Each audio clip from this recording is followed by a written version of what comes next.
Hello dear students, welcome to online bridge course class.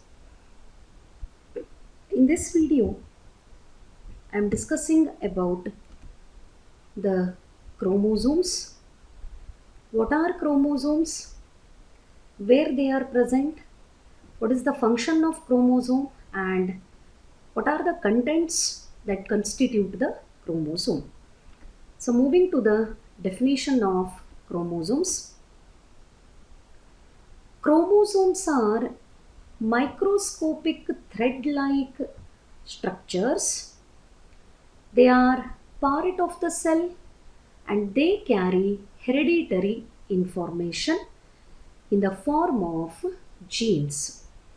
Every cell contains the thread-like structures called chromosomes. Each and every cell is having chromosome.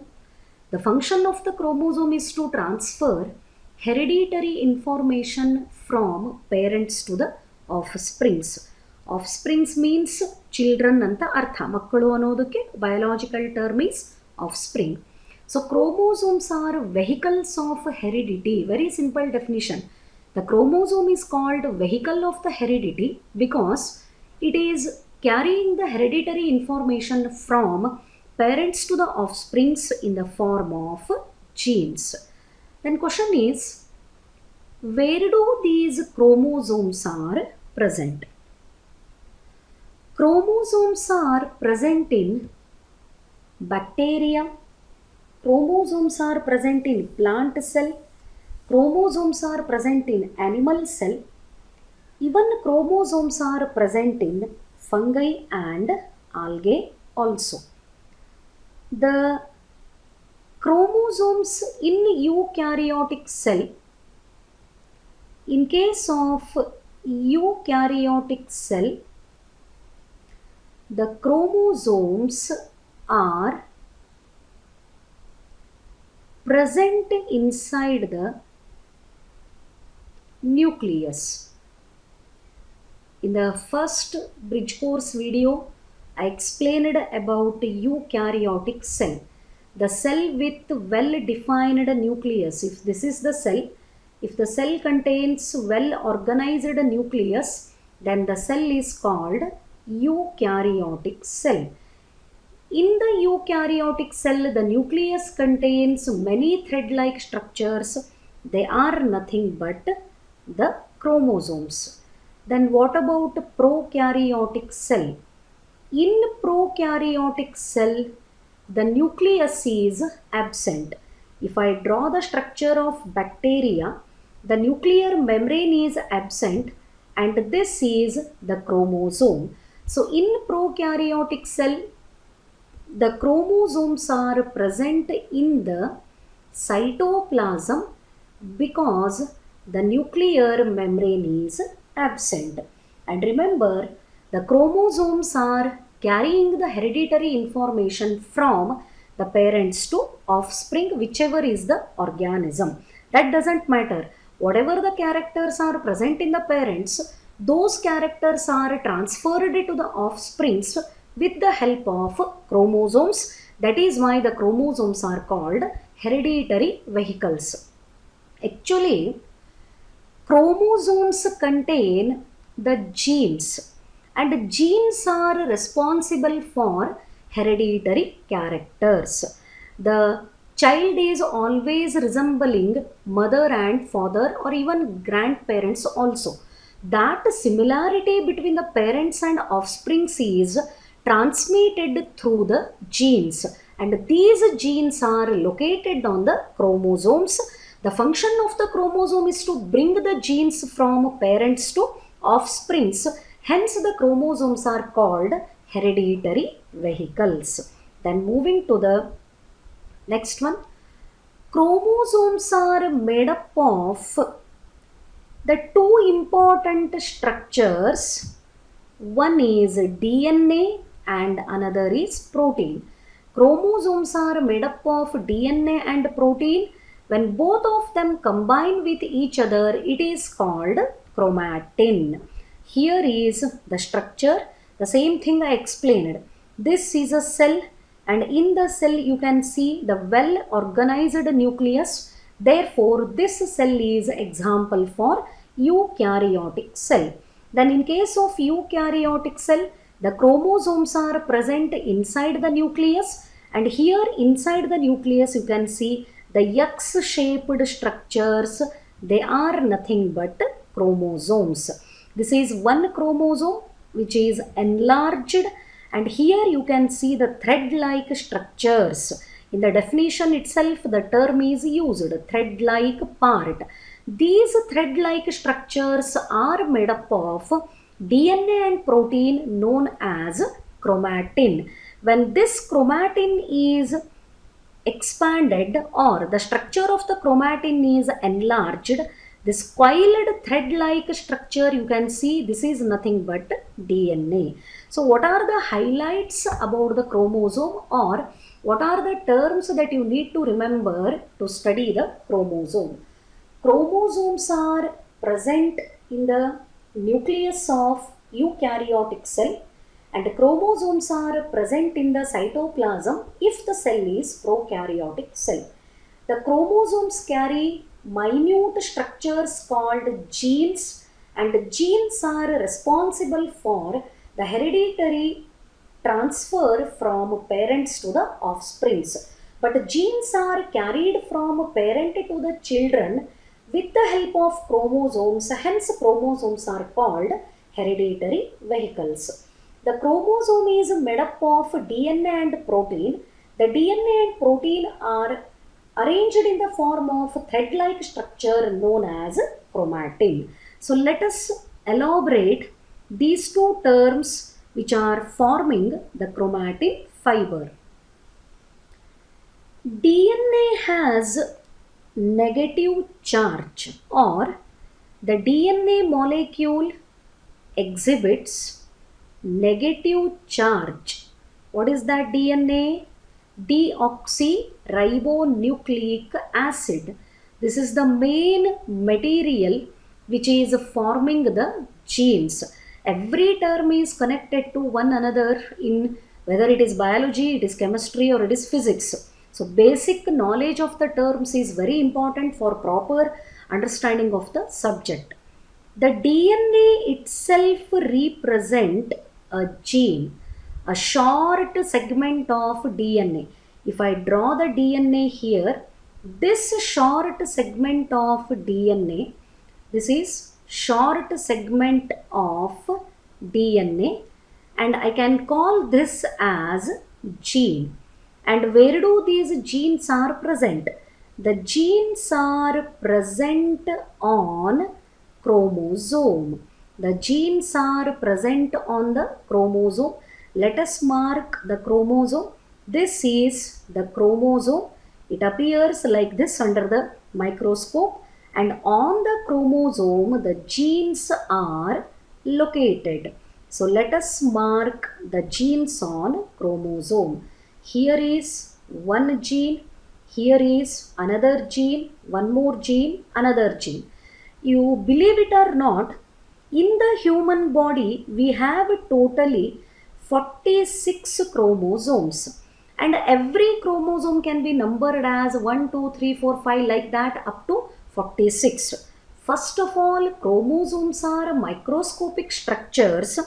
In spite of its microscopic structure, believe it, the number of genes present on chromosome number 1 are more than 2000.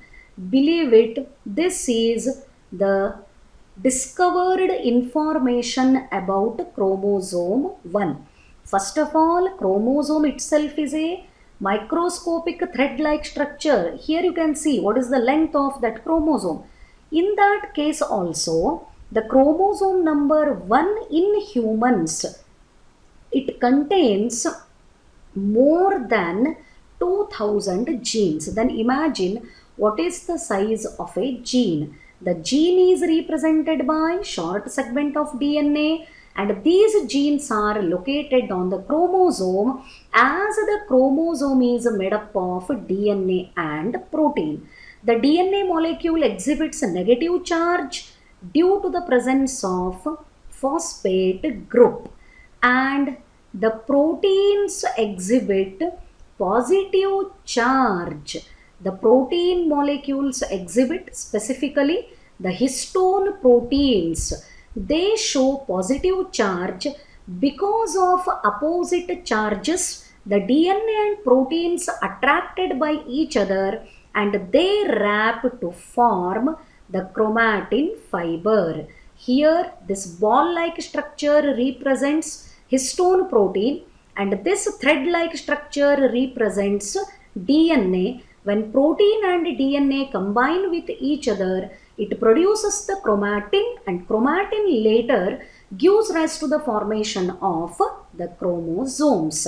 So chromosome contains gene, gene is made up of DNA, DNA is present along with the positively charged histone protein. When negatively charged DNA wraps or combines with the positively charged proteins, it results in the formation of thread-like structures called chromatin, and these chromatin gives rise to the formation of chromosomes, and chromosomes are responsible for the transmission of hereditary information from parents to the offsprings. This is very basic information about the chromosome. Then moving to the next point, before explaining this chart, let me explain the terms used to describe the organisms based on number of chromosomal sets. I think you are familiar with these terms, don't know exactly. So let us elaborate what are the terms used to describe organisms based on number of chromosomal sets. Okay. So based on number of chromosomal sets, how many sets of chromosomes are present?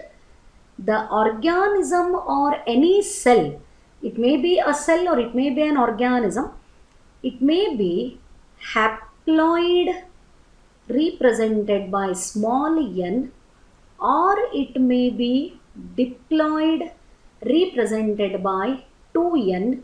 Sometimes it is triploid 3n, tetraploid 4n, pentaploid 5n, and more than 5 sets of chromosomes.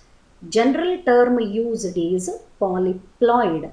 So polyploid is nothing but having more than 5 sets of chromosomes. If a cell or an organism, whether a single cell or an organism, if it contains only one set of chromosomes, it is called haploid. If it contains a double set of chromosome or 2 sets of chromosomes, it is called diploid. Like that, 3 sets of the chromosome triploid, 4 sets of the chromosome tetraploid, and 5 sets of the chromosome pentaploid. More than 5 sets of the chromosomes, if they are present in a cell or an organism, it is called the polyploid. If haploid chromosome number is known, then it is possible to write the diploid chromosome number. If the diploid chromosome number is given, then it is possible to identify the haploid chromosome number. Very simple. Let us study about some examples to understand what is haploid and what is diploid. Here the 2 more terms I have mentioned in the chart. Somatic means body cells. They are not participating in the reproduction. Meaning of somatic means body cells. They are present in the body itself, but they do not participate in the reproduction. Then gametic cells. These cells are the reproductive cells. and from these cells the gametes are produced, and the gametes are of two types. One is male gamete and another is female gamete. So somatic cells, remember, always they are diploid, and the gametes are always haploid. The gametes are always haploid in condition because they are produced through the meiosis cell division. And wherever meiosis is taking place, the diploid chromosomal content is reduced to haploid. Double set of the chromosome can be reduced to single set only with the help of meiosis. So gametes are always haploid in condition because they are produced as a result of meiosis. Organism with single set of the chromosome is called haploid. Organism with two sets of the chromosomes is called diploid. If these two terms are if you know these two terms, then you can easily write the number of chromosomes. Some examples selected: Homo sapiens, it is the scientific name of man or human. In human body, diploid chromosome number is 46. Its exact half is haploid number and it is 23. So every somatic cell, every body cell in the human body contains 46 chromosomes, but the gametes which are produced in male and female body, they contain half the number of chromosomes as that of somatic cell. Therefore haploid number is 23 and diploid number is 46. Oryza sativa, biological name of rice. Rice biological name or botanical name is Oryza sativa, and here the diploid chromosome number is 24 and its half number is haploid and it is 12. If you go through this one, diploid numbers are always even numbers. Odd numbers are not there in the diploid chromosomal content. Its exact half represents the haploid set. Rattus norvegicus, it is a biological name of rat. Its chromosome number, diploid number is 42 and its haploid number is 21. Pisum sativum P, that is Vathani, its diploid number is 14 and its haploid number is 7. I think you have studied the genetics, Mendelian genetics explained by Gregor John Mendel. He conducted all the genetical experiments on garden pea plant and biological name of the pea plant is Pisum sativum. The diploid chromosome number of pea plant is 14 and its haploid number is 7. Daucus carota, that is carrot, gajri, its diploid number is 20 and haploid number is 10. Allium cepa, biological name of onion, its diploid number is 16 and its haploid number is 8. Zea maize, its common name is maize, mekkejola, and the diploid chromosome number is 20 and haploid chromosome number is 10. If one set of the chromosome number is given, it is possible to write any other set, whether it is haploid, diploid, triploid, tetraploid, pentaploid or polyploid. So if organism contains a single set of the chromosomes, it is a haploid. If it is with two sets of the chromosome, it is diploid. Remember, to reduce the diploid chromosome number to haploid, only one cell division is helping or carrying out the process. It is meiosis. Through the meiosis, diploid chromosome number is reduced to half. And one more thing you need to remember, gametes are always haploid in nature. They contain single set of the chromosomes because always gametes are produced through the meiosis. So this is about basic information with reference to the study of chromosome. Hope the explained part is clear for you. Thank you.